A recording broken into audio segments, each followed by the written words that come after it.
네, 출애굽기 14강을 강의하겠습니다. 출애굽기 25장에서 출애굽기 40장은 성막이 나오죠. 하나님께서 왜 이 성막을 건축하게 하셨는가, 이런 것들을 좀 중점적으로 살펴보겠습니다.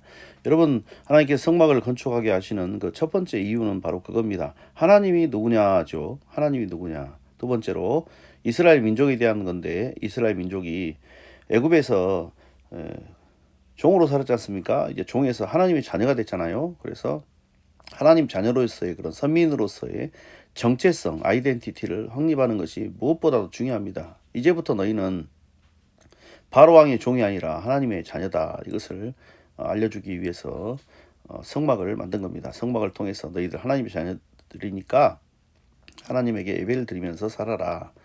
애굽에서 430년의 그 시간 중에서 많은 시간을 종으로 살다가 출애굽을 했기 때문에 몸은 애굽을 나왔으나 마음은 아직도 바로의 종인 겁니다. 틈만 나면 애굽으로 돌아가고 싶다는 말을 하는 그 이유가 바로 그 증거가 됩니다. 그러니까 성막을 만든 이유는 하나님의 자녀니까 하나님의 자녀답게 살라, 이 말입니다.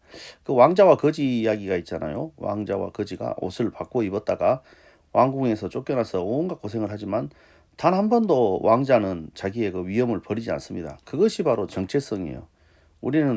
그런데 이제 우리는 소설이 나오는 왕자보다 못하는 경우가 많죠. 내가 하나님의 자녀인지, 내가 애굽의 그 바로의 종인지, 이런 것들을 구분을 못하는 경우가 많습니다.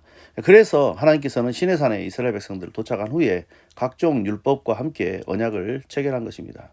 하나님의 임재가 있는 성막을 중심으로 같이 살자, 이겁니다. 또 하나님은 우리에게 생명을 만들고 유지시키는 분이기 때문에 성막을 통해서 생명을 공급받으라는 겁니다. 성막을 통해서 내가 죄인인 것을 깨닫고 성령의 인도를 따라 사는 것을 알고 하나님과 함께하는 삶이 무엇인지를 알게 됩니다. 이 성막은 따로 파일을 만들어 가지고 성막만 따로 강의를 할 계획이거든요. 왜냐하면 성막 책만 해도 저한테 한 500여 페이지 이상 되고, 그 다음에 제가 논문을 성전 신학에 관한 그런 연구를 썼어요. 히브리 사고에 관련돼 가지고 썼기 때문에 그 내용만 해도 한 500페이지 이상 또 되기 때문에 이런 내용들은 따로 파일을 만들어서 강의를 또 진행을 할 겁니다. 성막 따로 강의를 진행할 거고요.